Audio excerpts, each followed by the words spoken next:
வாக்கர்த்தா விவசம்ருக்தௌ வாக்கர்த்தா பதிபக்தயே ஜகதப்பிதரவு வந்தே பார்வதி பரமேஸ்வரவ். எல்லாமல்ல அம்மையப்பனாக விளங்கக்கூடிய உமா மகேஸ்வரனுடைய பாதார விந்தங்களையும் என்னுடைய அன்னை வாராகி அம்பாளுடைய மலரடிகளையும் பணிந்து என்னுடைய குருநாதரையும் வணங்கி உலகம் முழுவதும் வாழக்கூடிய கடவுளருள் டிவி நேயர்கள் அனைவருக்கும் உங்கள் தாம்பரம் ஸ்ரீ வாராகி ஈசனேசன் சுவாமியுடைய நல்லாசிகள் வாழ்த்துக்கள். ஜெய் வாராகி, ஜெய வாராகி. நமச்சிவாய். ஜூலை மாத ராசி பலன்கள். உலகம் முழுவதும் வாழக்கூடிய என் அன்பு பக்தர்களே, ஜூலை மாதம், இந்த ஜூலை மாதத்தில் 2 அற்புதமான கிரக சேர்க்கை. ஃபஸ்ட்டு ஒரு 15 நாட்கள் சூரிய பகவான் குருவோடு இணைக்கிறார். குரு சூரியன் தொடர்பு. இந்த குரு சூரியன் இணைவு அப்படிங்கிறது பொதுவாகவே 12 ராசி அன்பர்களுக்கும் ரொம்ப ஒரு சிறப்பானதாகவும் யோகமானதாகவும் அமைகிறது. அதே போல் ஜூலை 15 தேதிக்கு பிறகு ஆடி மாதம் பிறந்துடுச்சுனாக்கா சூரியன் புதன் தொடர்பு, அதுவும் கடகத்தில் ஏற்படுது. அப்போ அந்த சூரியன் புதன் காம்பினேஷனும் ரொம்ப ஒரு அற்புதமான காம்பினேஷன்ஸ். ஏன்னா அவங்க 2 பேருமே க்ளோஸ் ஃப்ரெண்ட்ஸு. அப்போ அதை விட இந்த ஜூலை மாதத்தில் ரொம்ப சிறப்பான உயர்ந்த இந்த மாதம் சிறப்பாக இருக்கும், நல்லா இருக்கும், அல்லது நினச்ச காரியங்கள் நிறைவேறும். எத்தனையோ தடைகள் இருந்த போதும் அந்த தடைகள் எல்லாம் விலகும். இதை எப்படி சொல்கிறீங்க சாமி அப்படின்னு கேட்டாக்கா, அந்த குரு சூரியன் காம்பினேஷனை நாம் ஒரு காரணமாக சொல்லலாம். முக்கியமான விஷயங்கள், அதாவது எடுக்கின்ற காரியங்களில் வரக்கூடிய காரிய தடைகள், ஒரு விஷயத்தை ஒரு இடம் வாங்குறதோ அல்லது ஒரு இடத்த விற்கிறதோ இல்லை ஒரு தொழில் அமைக்கிறதோ, இதை நம்ம ஒரு ஷேப்பாக ஒரு நம்பிக்கையாக கொண்டு போவோம். ஆனால் நமக்கு தெரியாமல் காலமும் நேரமும் அதில் பல விஷயங்களை குளறுபடிகளை செஞ்சிடும்.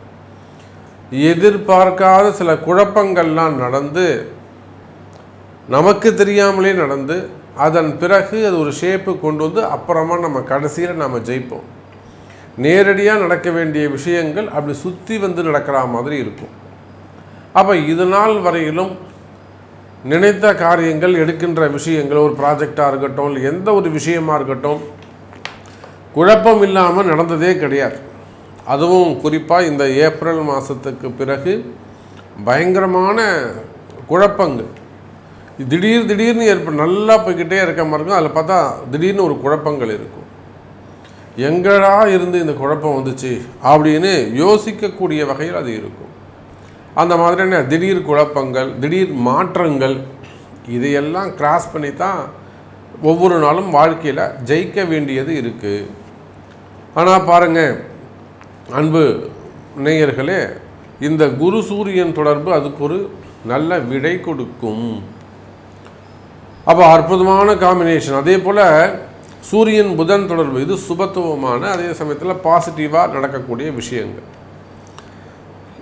அடுத்ததாக செவ்வாய் கேது தொடர்பு. சிம்மத்தில் செவ்வாயும் கேதுவும் இணைந்திருக்கிறார்கள். அப்போ செவ்வாயோட, அதாவது முதல் ராசி அதிபதியே மேஷத்துக்கு, காலபுருஷனுக்கு 1ஆம் பாவ அதிபதியே அவர் தான். அவர் பஞ்சமஸ்தானத்தில் 5வது வீட்டில் அமர்வது சிறப்பு. ஆனால் சூரியனுக்கு அது பகை வீடு, செவ்வாய்க்கு அது பகை வீடாக போயிடுச்சு. அங்கே ஏற்கனவே ஒரு அசுப கிரகம் உட்கார்ந்துருக்கு. அந்த செவ்வாய்க்கேது தொடர்பு ஏற்படுகிறது. அப்போ மீண்டும் அந்த அரசியல் கழகம், அரசாங்கத்திற்கான கழகங்கள், அரசாங்கத்திற்கான அவப்பெயர்கள், அல்லது இராணுவம் மற்றும் உள்நாடு வெளிநாட்டு அந்த உறவு முறைகளில் வரக்கூடிய சட்ட சிக்கல்கள், போர் பதற்றங்கள், இல்லை போர் கலகங்கள், மெயினாக நான் காம்ப்ரமைஸ் பண்ணுறேன் அப்படின்னு சொல்லிட்டு அது மூலிமா வரக்கூடிய குழப்பங்கள், கலகம், மெயினாக கலகங்கள். அதே போல் செவ்வாய்க்கேது காம்பினேஷன்ஸ் வரும்போது என்னதான் ஒரு தைரியமாக ஒரு வீரியத்தோட தைரியசாலியாக இருந்தாலும், பெரிய ரவுடியாக இருந்தாலுமே கூட, பெரிய அரசியல் தலைவர்களாக இருந்தாலும், எதை ஒன்றும் தைரியமாக செய்யக்கூடியவர்களாக இருந்தாலும் அவர்களெல்லாம் பிடிச்சி உள்ளே போட்டுருவாங்க. இதேன்னு ஒரு வம்பு வழக்கில் உட்கார லாக் பண்ணிவிடுவார். ஒரு பெரிய சந்தர்ப்பங்களை ஏற்படுத்தி அவங்கள ஒரு லாக் செயல்பட விடாமல் தடுத்துடும் அந்த செவ்வாய்க்கேது தொடர்பு. அது சகோதரத்துவமாக இருக்கலாம், பூமி சார்ந்த விஷயமாக இருக்கலாம். ஆனால் அது பூமி சார்ந்த ரியல் எஸ்டேட்ஸு, பில்டர்ஸு, அந்த ரியல் எஸ்டேட் செய்யக்கூடியவர்கள், ப்ரமோட்டர்ஸு, லேண்ட் ப்ரமோட்டர்ஸு, கனிம வளங்கள், குவாரிகள், க்ரஷர்ஸ், இதெல்லாம் லாக்கார மாதிரி இருக்கலாம். அப்போ இந்த செவ்வாய்க்கேது காம்பினேஷன்ஸ் நாம் கவனமாக இருக்க வேண்டும்.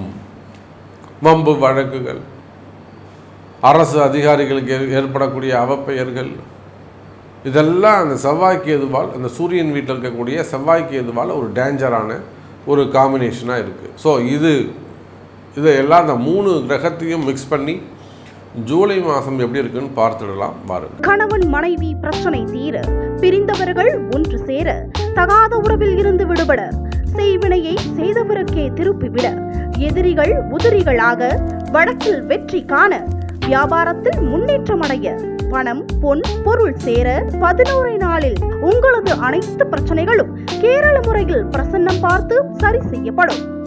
உடனே தொடர்பு கொள்ளுங்கள் ஜெயா டிவி புகழ் மேல்மருவத்தூர் ஞானகுரு அவர்களை. அன்பார்ந்த மேஷ ராசி அன்பர்களே, இந்த ஜூலை மாதத்தை பொறுத்த வரையிலும் மேஷ ராசிக்கு சிறப்பான ஒரு நல்ல யோகமான மாதமாக அமையப்போகுது.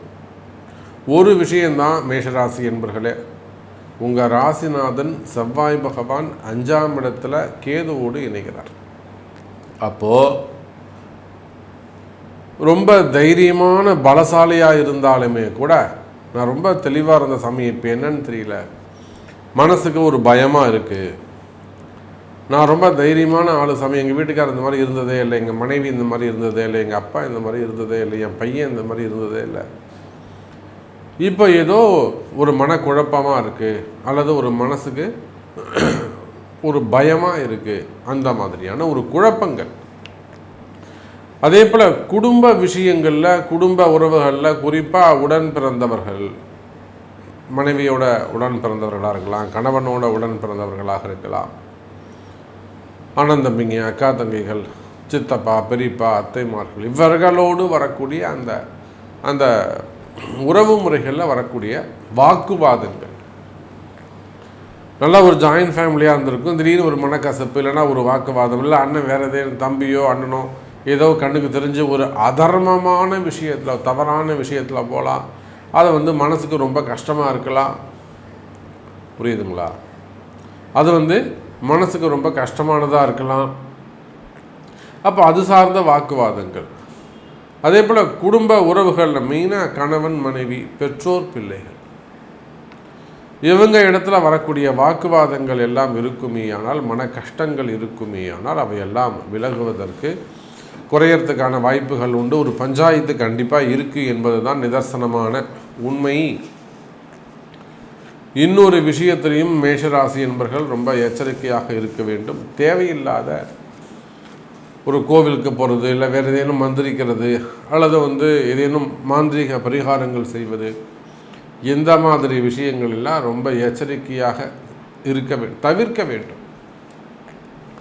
மாந்திரீக பரிகாரம், கோவிலுக்கு போகிற, அதை பண்ணுறேன் இதை பண்ணுறேன், இல்லை வேறு யாரையாவது நம்புவது, பிறரை நம்புவதை தவிர்க்க வேண்டும். மேஷராசி என்பவர்கள் ரொம்ப நல்லவர், அவர் எனக்கு இத்தனை வருஷமாக தெரியும், அவர் இந்த மாதிரிலாம் செய்ய மாட்டார், நியாயமானவர் அப்படின்னு அடுத்தவர்களை நம்புவதை மேக்சிமம் நீங்கள் தவிர்க்க வேண்டும் மேஷராசி என்பவர்களே. ஏன்னா நம்பிக்கெட்டவர்கள் தான் அதிகம் மேஷராசியை பொறுத்தவரையிலும். இவர் நிச்சயமாக நீங்கள் யாரை அதிகமாக ட்ரஸ்ட் வைக்கிறீங்களோ அவங்க தான் உங்களுக்கு ஆப்போசிட்டாக மாறுவாங்க. இதை உங்கள் வாழ்க்கையில் ஸ்பெசிஃபிக்காக மேஷராசி அன்பர்களுக்கு இது நிறைய எக்ஸ்பீரியன்ஸ் இருந்திருக்கும். அதே போல் வியாபாரம் போன்ற விஷயங்களில், வருமானம், தொழில் சம்பந்தப்பட்ட விஷயங்களில் நல்ல முன்னேற்றங்கள் இருக்கும். தொழில் அமைப்புகள் சிறப்பானதாக இருக்கும். தொழிலில் நல்ல முன்னேற்றங்கள் இருக்கும் மேஷராசி அன்பர்கள். குறிப்பாக நீங்கள் செய்து கொண்டு வரக்கூடிய தொழிலில் ஏதேனும் குழப்பங்கள், குற்றங்கள் இருக்குமே ஆனால்,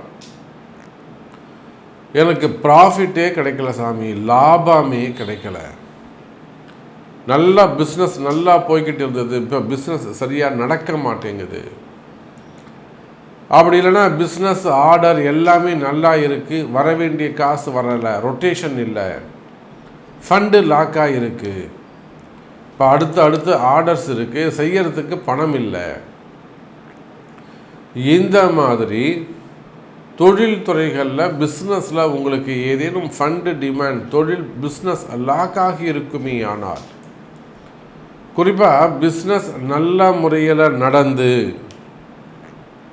சிறப்பான முறையில் பிஸ்னஸ் இருந்து அதை கண்டினியூ பண்ண முடியல சாமி, அல்லது இப்போது சடன் பீரியடாக கொஞ்சம் பிஸ்னஸ் வந்து கம்மியாக இருக்குது, நீங்கள் வந்து கம்பெனியாக இருக்கலாம், ஃபேக்ட்ரியாக இருக்கலாம், நீங்கள் வந்து கம்பெனியாக இருக்கலாம், சின்ன சின்ன கம்பெனிகள், அதாவது ஃபேக்ட்ரிஸ் வச்சு நடத்தக்கூடியவர்கள், small scale industries, job work பண்ணக்கூடியவங்க, சிப்காட் நிறுவனங்கள், பெரிய தொழிற்சாலைகளாக வச்சு செய்யக்கூடியவர்கள், கால்நடை பண்ணைகள்லாம் வச்சு மெயினாக அந்த பண்ணைகள், கோழி பண்ணைங்க, முட்டை பண்ணைங்க, கால்நடை பண்ணைகள், அதெல்லாம் வச்சு அது மாதிரி வியாபாரம் செய்யக்கூடியவர்கள், டிரான்ஸ்போர்ட் பிஸ்னஸ் பண்ணக்கூடியவர்கள்,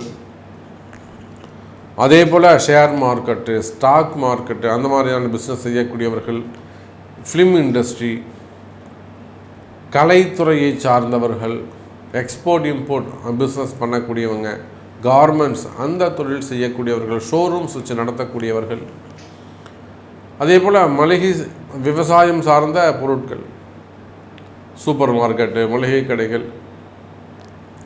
அப்போ இந்த மாதிரி நீங்கள் எந்த தொழில் செய்பவராக இருந்தாலும் சரிதான், தொழில் அமைப்புகளை பொறுத்தவரையில், பிஸ்னஸை பொறுத்தவரையில் இந்த மாதம் வாக்குவாதங்கள் ஏதேனும் இருக்குமே ஆனால், பேங்க்கு லோன் கட்டணும், பேங்க்கு இஎம்ஐ கட்டணும், அல்லது ஒரு டெவலப்மெண்ட்டுக்காக பேங்க் லோன் அப்ளை பண்ணியிருக்கேன், எனக்கு அந்த லோன் கிடைக்குமா, இல்லை அதில் வந்து ஒரு சட்ட சிக்கல்கள் இருக்குது, அந்த மாதிரியான ஒரு வாக்குவாதங்கள், வாங்கின கடனை கட்ட முடியல கேட்குறாங்க, கடன் சுமைகள், கடன் பிரச்சனைகள். அப்போ பிஸ்னஸ் ரிலேட்டடாக உங்களுக்கு ப்ராப்ளம் இருக்குமே ஆனால் கவலை வேண்டாம் மேஷராசி அன்பர்களே. அது எந்த மாதிரியான ட்ரபுளாக இருந்தாலும் நிச்சயமாக அதை சரி பண்ண முடியும். அதற்கான வழிமுறைகள் உள்ளது, பரிகாரங்கள், பிராயச்சித்தங்கள், அதுக்குன்னு வழிபாட்டு முறைகள் உள்ளன. அப்போ உங்கள் பிறப்பு ஜாதகத்தை கொண்டு ஏன் இந்த மாதிரி திடீர்னு ஒரு லாக் பீரியட் வந்தது, அது இன்னும் எத்தனை நாளைக்கு கண்டினியூ ஆகும், இதை நம்ம உள்ளே போனால் ஜெயிக்க முடியுமா, இல்லை அதுக்கு சொல்யூஷன் என்ன இருக்குது அப்படிங்கிறத பார்த்து அதுக்குரிய வழிபாடுகள் செய்வீர்களே ஆனால் நிச்சயமாக மேஷ ராசி என்பர்களே தொழில் அமைப்புகள் சிறப்பானதாக இருக்கும். அதே போல தான் வேலை வாய்ப்புகள், ஜாபை பொறுத்தவரையிலும் ஜாப் கேரண்டி உண்டு. வேலை செய்கிற இடத்துல முதல்ல வேலையை காப்பாற்றிக்கணும். நான் பொதுவாக என்னுடைய கிளைண்ட்ஸுக்கு, என்னுடைய பக்தர்களுக்கு நான் அறிவுரை சொல்வது உண்டு. என்னென்னா, என்னை கேட்காம வேலையை விடாதீங்க அப்படின்னு ஒரு வார்த்தையை நான் அடிக்கடி சொல்வது உண்டு. அதைத்தான் நான் இங்கே சொல்ல விரும்புகிறேன். வேலை செய்கிற இடத்துல நிறைய ட்ரபுள்ஸ் இருக்கலாம். உங்களை டிபார்ட்மெண்ட் மாற்றலாம், டீப்ரமோஷன் பண்ணலாம், அல்லது உங்களை ஒரு மட்டம் தட்டலாம், இன்சல்ட் பண்ணலாம், அல்லது உங்கள் பிஸ்னஸ் ரிலேட்டடாக, ஜாப் ரிலேட்டடாக உங்களை வந்து ஒன்றும் தெரியாதுங்கிற மாதிரி கொண்டு போகலாம். இல்லை உங்கள் உழைப்பு, நீங்கள் கஷ்டப்படுறீங்க இல்லையா, அதை கூட அவங்க வந்து ரெக்கக்னைஸ் பண்ணாமல் இருக்கலாம். ஏதோ ஒரு விஷயம் உங்களை வந்து கழுத்தை பிடிச்சி வெளியே தள்ளாத குறை தான், வெளியில் போடா அப்படின்னு சொல்லாமல் வேறு ஏதோ ஒரு மறைமுகமாக சொல்கிற மாதிரி ஒரு சூழ்நிலை இருக்குனாலுமே கூட எந்த சூழ்நிலையிலையும் வேலையை மட்டும் விட்டுடக்கூடாது மேஷராசி அன்பர்களே. அப்போ நான் என்ன சாமி பண்ணுறது, எனக்கு வேலை முக்கியம், இதே மாதிரி தான் எனக்கு மன உளைச்சலாக இருக்கு, இப்போ நான் வெளியில் போனால் எனக்கு வேலை கிடைக்குமா, அல்லது இங்கே இருந்தால் நம்ம சுச்சுவேஷன் சரி பண்ணிக்க முடியுமா, உங்களுடைய ஹையர் ஆஃபீஸர்ஸ், மேனேஜரோ அல்லது யாரோ ஒருத்தர் உங்களை வந்து ட்ரபிள் பண்ணுறாங்க, அப்போ வேலையில் பிரச்சனைகள் இருக்குமே ஆனால் அதெல்லாம் இந்த வேலையை காப்பாற்றிக்க வேண்டும் மேஷராசி அன்பர்களே. அப்படி இந்த இருக்கக்கூடிய பிரச்சனைகளை அதுக்கு நம்ம என்ன பண்ணலாம், எப்படி சரி பண்ணலாம், அது முடியுமா முடியாதா அப்படிங்கிறத உங்களுடைய பிறப்பு ஜாதகம் தான் அதுவும் எடுத்துக்காட்டும். அப்போ வேலை விஷயத்தில் மிகவும் எச்சரிக்கையாக கவனமாக இருக்க வேண்டும். அதே போல தான் புதிய வேலை வாய்ப்புகள், புதிய வேலை கிடைப்பதற்கு வாய்ப்புகள் உண்டு. குரு சூரியன் தொடர்பு, குறிப்பாக அரசு அதிகாரிகள் கவர்மெண்ட் ஜாப் செய்யக்கூடியவர்களுக்கு நல்ல யோகம் உள்ளது. உங்களுக்கு வேலையில் ஏதேனும் பிரச்சனைகள் அவப்பெயர்கள் எல்லாம் இருக்குமே ஆனால் அவையெல்லாம் கூட விலகுவதற்கான வாய்ப்புகள் உண்டு. ஸோ மேஷராசி என்பதிலே நிறைய விஷயம் நம்ம பேசிக்கிட்டே போகலாம். உங்களுக்கு என்ன கேள்வி? திருமணமா அல்லது உங்கள் உடல்நிலை ஆரோக்கியமா, உயிர் சம்பந்தப்பட்ட விஷயங்களா, பயமா, இல்லை செய்வினை கோளாறு, சொத்து பிரச்சனைகள்? ஸோ உங்களுக்கு என்ன மாதிரியான கேள்விகள் இருந்தாலும் அதை உங்களுடைய பிறப்பு ஜாதகத்தை கொண்டு தொடர்பு கொள்ளுங்கள் என்பதை தெரிவித்துக்கொண்டு மீண்டும் ஒரு அற்புதமான பதிவில் சந்திக்கிறேன். நன்றி, நமச்சிவாயம். ஜெய் வராகி, ஜெய் வராகி. கடவுள் அருள் டிவியை பார்த்தமைக்க நன்றிகள். மேலும் இது போன்ற தகவல்களை தெரிந்து கொள்ள கடவுள் அருள் டிவியை சப்ஸ்கிரைப் செய்யுங்கள். மறக்காமல் பெல் ஐக்கானை கிளிக் செய்யுங்கள். கணவன் மனைவி பிரச்சனை தீர, பிரிந்தவர்கள் ஒன்று சேர, தகாத உறவில் இருந்து விடுபட, செய்வினையை செய்தவருக்கே திருப்பிவிட, எதிரிகள் உதிரிகளாக, வழக்கில் வெற்றி காண, வியாபாரத்தில் முன்னேற்றம் அடைய, பணம் பொன் பொருள் சேர 11 நாளில் உங்களது அனைத்து பிரச்சனைகளும் கேரள முறையில் பிரசன்னம் பார்த்து சரி செய்யப்படும். உடனே தொடர்பு கொள்ளுங்கள். ஜெயா டிவி புகழ் மேல்மருவத்தூர் ஞானகுரு அவர்களை.